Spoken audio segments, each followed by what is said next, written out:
नमस्कार, आप देख रहे हैं हमारी खास पेशकश और इस खास पेशकश में हम बात करेंगे विराट कोहली के मिशन 500 की। आखिर क्या है विराट कोहली का यह मिशन 500 और नागपुर में होने वाली जंग के लिए टीम इंडिया कितनी तैयार है। पिछला मुकाबला जबरदस्त तरीके से जीता था, तो क्या दूसरे मुकाबले में भी टीम इंडिया ऑस्ट्रेलिया को धोकर रख देगी। हमारे साथ हैं हमारे क्रिकेट एक्सपर्ट मनिंदर सिंह, उनके साथ हम चर्चा करेंगे। लेकिन सबसे पहले बात तो करेंगे भारत पाकिस्तान के मुकाबले को लेकर। वर्ल्ड कप में भारत और पाकिस्तान का मुकाबला 16 जून को खेला जाना है, लेकिन देश में गुस्सा है, देश में यही मांग है कि पाकिस्तान को वर्ल्ड कप से बाहर किया जाए। आईसीसी की मीटिंग में आतंकवाद के मुद्दे पर कोई चर्चा नहीं हुई और अमिताभ चौधरी, जो कि बीसीसीआई के ऑनरी सचिव हैं, उन्होंने बहुत सारे राज का खुलासा किया। सर, अमिताभ चौधरी आ जाए और उन्होंने आईसीसी को लेकर जो बातें कही, जो उनकी मीटिंग में जो बातें हुई, कुछ रिपोर्ट्स तो पहले लीक हो चुकी थी, लेकिन अब हमें खुद उनके बयान सुनने को मिले कि क्या क्या हुआ था आईसीसी की मीटिंग में। अब सवाल सबसे पहला यह उठता है कि क्या बीसीसीआई ने पहले ही अपना पॉइंट थोड़ा वीक कर दिया था, क्योंकि कहा कि वो एरियाज जो कि टेरर फैलाते हैं उनको हमें अलग करना पड़ेगा, अलग थलग करना पड़ेगा आईसीसी के मेंबर्स को। आपने किसी का नाम लिखा नहीं, और वही अमिताभ चौधरी कह रहे हैं कि आपने तो नाम ही नहीं लिखा किसी कंट्री का, तो आईसीसी किसके ऊपर एक्शन। देखिए, बेसिकली आपको एक चीज बता दूं, ये बीसीसीआई को भी पता है, जो इस समय बीसीसी चला रहे हैं उनको भी पता है कि ये आईसीसी के डोमेन में नहीं है कि किसी कंट्री को आप वर्ल्ड कप से बाहर कर दें या मैसेज देना। सर, यहाँ पे अगर आप एक्शन नहीं ले सकती, चलिए आईसीसी एक्शन नहीं ले सकती, बीसीसीआई सबको अलग थलग नहीं कर सकती, मैसेज देना तो जरूरी है, लेकिन आपने तो नाम ही नहीं लिखा लेटर में, जो कि अमिताभ चौधरी कह रहे हैं। बिल्कुल, देखिए सीईओ साहब ने पहले ही एक बात कही थी कि हम ये बड़े कड़े शब्दों में रखेंगे आईसीसी के सामने, लेकिन फिर कहीं ना कहीं ये समझा होगा कि आईसीसी के बस में तो है नहीं कुछ करना, और बीसीसीआई को ये बात पता है, और बीसीसीआई को ये भी पता है कि आईसीसी कुछ कर नहीं सकती है इस मामले में। शायद इसी वजह से उन्होंने नाम भी नहीं लिखा। लेकिन आपकी बात से मैं सहमत हूं कि एक दबाव तो बनाते रहना चाहिए आईसीसी के ऊपर कि पाकिस्तान को अलग थलग किया जाए, जो जिस तरह की हरकतें उनकी। लेकिन उनको अलग थलग अगर करना है तो एक ही तरीका है, जब वर्ल्ड लीडर्स मिल के आईसीसी को पाकिस्तान को अलग थलग कर देंगे पूरी दुनिया से, ये तभी हो पाएगा क्रिकेट के मैदान पर। जी हाँ, लेकिन एक बड़ा सवाल यह भी है कि क्या बीसीसीआई को पूछना नहीं चाहिए भारत सरकार से कि अब वक्त कम रह गया, आप बताइए क्या कदम उठाने हैं, क्या रणनीति बनानी है,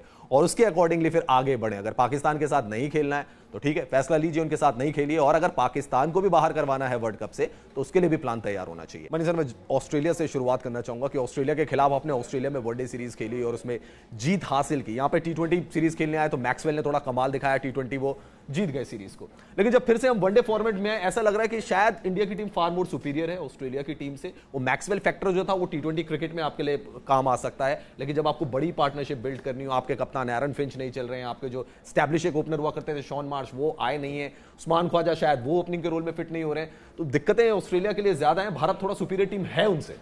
देखिए रवीश, आपको याद होगा, आपके साथ जब भी मेरा डिस्कशन होता है मैं कहता हूं कि जितना फॉर्मेट छोटा होता चला जाता है, जो टीम थोड़ी सी कमजोर लग रही हो, दो टीमें जो खेल रही हैं उसमें से जो टीम कमजोर लग रही हो उसके पास भी एक मौका रहता है, और वो हमने देखा टी20 क्रिकेट में। और एक चीज और जो मैं बार बार कहता हूं कि टी20 क्रिकेट एक ऐसा खेल है, ऐसे टूर्नामेंट, ऐसा कॉम्पिटिशन है जिसमें एक खिलाड़ी ऑन द डे अगर चल जाए, जो मैच को हाथ से निकाल के ले जा सकता है, वो मैक्सवेल ने किया दोनों मैचेस में इंडिया के अगेंस्ट टी20 मैचेस में। लेकिन जैसे ही वनडे क्रिकेट शुरू हुई, इंडिया के जो टॉप 3 थे वो नहीं चले, उसके बावजूद इंडिया की टीम मैच जीत के चली गई। इससे पता चलता है कि इंडिया की टीम कितनी स्ट्रांग हो चुकी है, क्योंकि आपके मिडिल ऑर्डर में भी अब आपके बैट्समैन महेंद्र सिंह धोनी लय में आ गए हैं, नंबर 6 पर आपको जादव मिले हैं जो कि जिन्होंने बेहतरीन पारी खेली, और आपका बॉलिंग अटैक युजवेंद्र चहल नहीं थे, हार्दिक पांड्या नहीं थे, उसके बावजूद परेशान करके रखा ऑस्ट्रेलिया को। सो ये इंडियन टीम बहुत स्ट्रांग टीम है जिसको ऑस्ट्रेलिया के लिए हराना बहुत मुश्किल होगा। सो ऑस्ट्रेलिया की जो परेशानियां दिख रही हैं वो और बढ़ती चली जाएंगी। राइट, और इस मैच में तो सबको इंतजार है 500वीं जीत का। जी हां, ऑस्ट्रेलिया अब तक ऐसी कंट्री है जिसने 500 से ज्यादा वनडे इंटरनेशनल जीते हैं। भारत दूसरी टीम कल बन सकती है, नागपुर में मैच जीतेंगे तो 500 वनडे मैच जीतने वाली वर्ल्ड की दूसरी टीम बनेगी भारत। लेकिन कुलदीप यादव, उनका क्या कुछ कहना है, उनसे जब सवाल पूछा गया कि आपने जडेजा और अश्विन को बाहर कर दिया क्या वर्ल्ड कप की रेस से, क्या जवाब दिया कुलदीप यादव ने, वो सुनिए।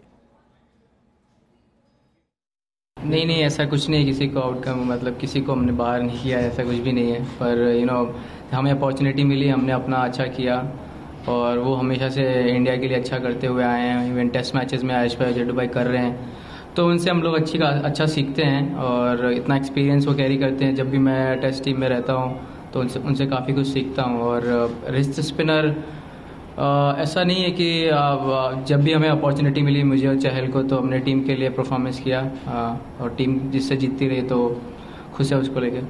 और अब बात करते हैं न्यूज नेशन कॉन्टेस्ट का। क्रिकेट पंडित बनना है तो आप डाउनलोड कर सकते हैं न्यूज नेशन का ऐप और NN स्पोर्ट्स क्विज कॉन्टेस्ट में हिस्सा ले सकते हैं। विजेता को न्यूज नेशन चैनल पर आने का मौका मिलेगा, यानी कि क्रिकेट पंडित बनने का मौका मिलेगा। आपको न्यूज नेशन का ऐप डाउनलोड करना है और स्पोर्ट्स क्विज में हिस्सा लेना है। स्पोर्ट्स क्विज में हिस्सा लेने के बाद आपके पास मौका होगा, आप न्यूज नेशन में बन सकते हैं क्रिकेट एक्सपर्ट।